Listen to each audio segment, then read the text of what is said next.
प्रधान बंधुओं नमस्कार। इस पंचायत निर्वाचन में आप सभी लोगों को निर्वाचित होकर के आने के लिए मेरी तरफ से बहुत बहुत हार्दिक बधाई है।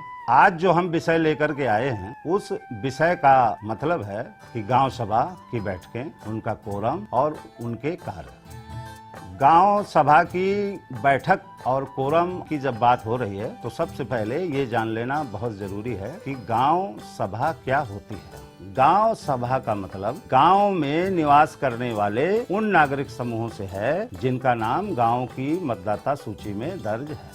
अब सभी प्रधान भाइयों को ये जान लेना बहुत जरूरी है कि गांव सभा का नाम निर्धारण कैसे होता है। गांव सभा में एक या एक से अधिक राजस्व ग्राम जो है सम्मिलित होते हैं। तो नामकरण के पहले जिस गांव की आबादी सबसे ज्यादा होती है तो गांव सभा का नामकरण उस राजस्व गांव के नाम पर ही किया जाता है। अब आपको ये बताना जरूरी है कि पंचायत राज एक्ट के धारा 11 भाग 1 के अंतर्गत गांव सभा में 2 बैठकें होनी चाहिए। पहली बैठक खरीफ की फसल कटने के बाद, दूसरी बैठक रबी की फसल कटने के बाद। लेकिन कोई ऐसी बाध्यता गांव सभा को नहीं है। गांव सभा आवश्यकता अनुसार 2 से अधिक गांव सभा की बैठकें कर सकती है। आवश्यकताएं जैसे शासन द्वारा निर्देश दिए गए हों कि आप इस लाभार्थियों को चयन करिए, या कोई ऐसा कार्यक्रम है जिसमें गांव सभा का प्रस्ताव भेजा जाना जरूरी है। इस तरह से अगर कोई कार्य शासन द्वारा या जिले स्तर से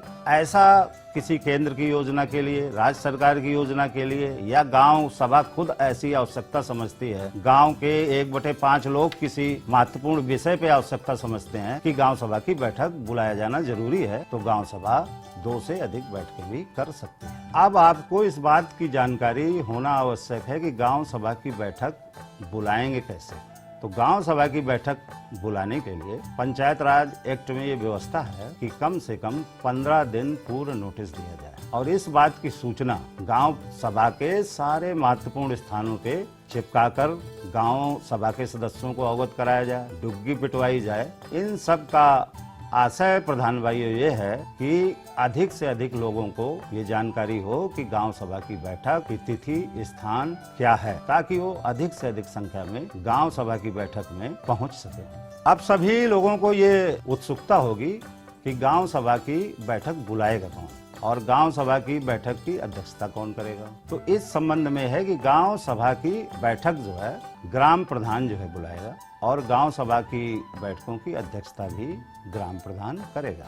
गांव सभा की बैठक में यदि किसी कारण से बैठक बुलाई जा चुकी है और ग्राम प्रधान अनुपस्थित होते हैं तो प्रधान जी को चाहिए कि वो किसी सदस्य को लिखित रूप से पहले ही मनोनीत कर दें कि फला व्यक्ति हमारी अनुपस्थिति में गांव सभा की बैठक की अध्यक्षता करेगा। यदि किसी कारण से ग्राम प्रधान द्वारा ऐसा नहीं हो पाता है तो एडीओ पंचायत किसी भी सदस्य को जो है गांव सभा की बैठक के लिए नामित कर सकते हैं। कभी कभी आपकी गांव सभा में ऐसी भी स्थिति आ सकती है कि प्रधान जी द्वारा भी किसी को मनोनीत नहीं किया गया, एडीओ पंचायत द्वारा भी किसी को मनोनीत नहीं किया गया, तो ऐसे में गांव सभा जो है अपने बीच में से भी किसी सदस्य को अध्यक्ष का मनोनीत कर सकती है और वो उस गांव सभा की बैठक की अध्यक्षता करेगा। जैसे कि मैंने आप सबको बताया कि गांव पंचायत की बैठक किस तिथि, किस दिनांक, किस स्थान पे होगी। निश्चित है कि उस दिन जो है गांव के सभी जो गांव सभा के सदस्य हैं वो लोग उपस्थित होंगे, लेकिन बैठक के प्रारंभ होने से पूर्व एक कोरम की व्यवस्था है। तो ये ग्राम पंचायत सचिव और इन सब का ये कार्य है कि जो वहाँ का कार्रवाई रजिस्टर होता है, उपस्थित पंजिका होती है, उसमें लोगों के हस्ताक्षर कराएं और यदि उस गांव सभा के मतदाता सूची में दर्ज सदस्यों में से 1/5 कम से कम उपस्थित हैं तो गांव सभा का कोरम पूरा हो जाएगा और गांव सभा की बैठक जो है प्रारंभ की जा सकती है। और नहीं तो गांव सभा की बैठक को कोरम के अभाव में स्थगित करना पड़ेगा।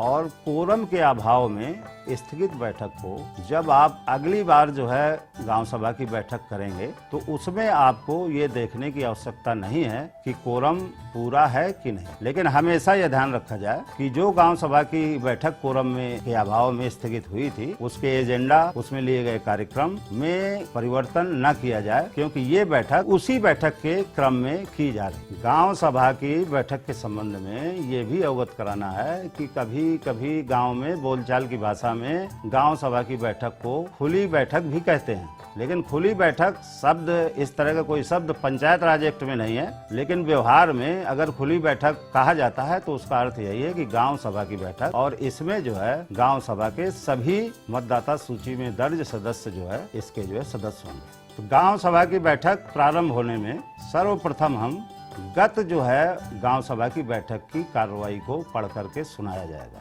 उसकी पुष्टि की जाएगी। इसके अलावा अगर शासन और जिले स्तर या प्रदेश स्तर या किन्हीं विभिन्न योजनाओं के संबंध में जो भी निर्देश दिए गए हैं उनको भी सबको बताया जाएगा। अब गांव सभा की बैठक में जैसे कि सभी सदस्यों को भी ये मालूम होगा, सचिव को भी मालूम है, ग्राम प्रधान जी को भी मालूम है कि एक एजेंडा बनाया गया होगा कि इस बार जो है हम गांव सभा की बैठक में क्या क्या करेंगे।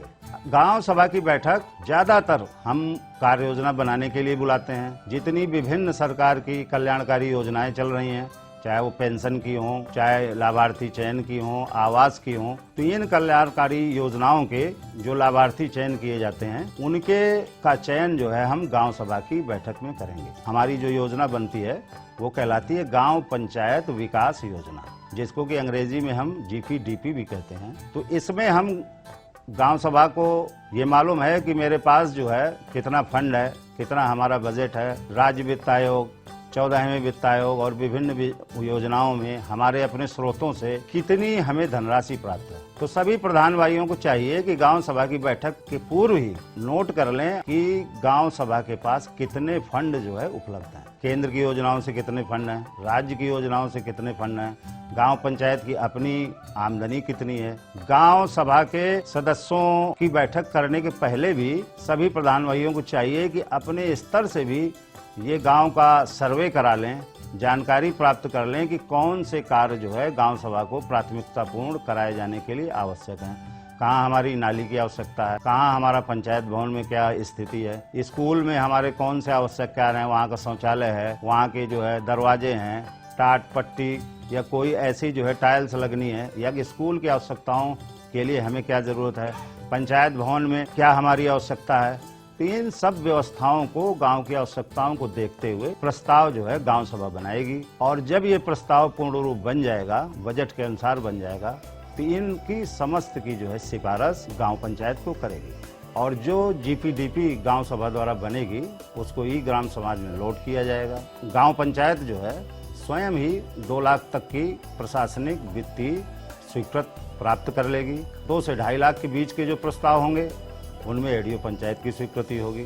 2.5 लाख से 5 लाख तक के जो प्रस्ताव होंगे गांव सभा के, उनमें जो है स्वीकृति DPRO द्वारा दी जाएगी, और 5 लाख से ऊपर के अगर कोई प्रस्ताव हैं तो वो सभी प्रस्ताव जो है जिलाधिकारी महोदय की प्रशासनिक स्वीकृति के बाद ही उनमें कार्य किया जा सकता है। जन सहभागिता से ये जो है गांव सभा जो है GPDP और विकास के कार्यक्रम बनाएगी, तो निश्चित तौर पर ऐसे प्रस्ताव में गांव पंचायत को भी अमल करने में, एग्जीक्यूट करने में पूरी सहायता मिलेगी, और पंचायत राज का जो उद्देश्य है कि जो है गांव की जो स्थानीय स्वशासन है उसमें जन सहभागिता को बढ़ाया जाए, स्थानीय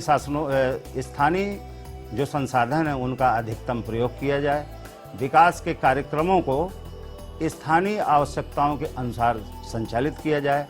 मैं महेंद्र सिंह, उपनिदेशक पंचायत बरेली मंडल, आपसे अनुमति चाहता हूँ। ये हमारी आपका जो है पहला मिलन है, और भविष्य में हम आप मिलते रहेंगे, और आपका हम मार्गदर्शन जहाँ भी आपको आवश्यकता होगी अवश्य करेंगे, और आपके योजनाओं को जो आगे बढ़ाने का आपने संकल्प लिया है उसमें जो है पूरा पंचायती राज विभाग आपके साथ है, आपके साथ कदम से कदम मिलाकर काम करेगा। धन्यवाद।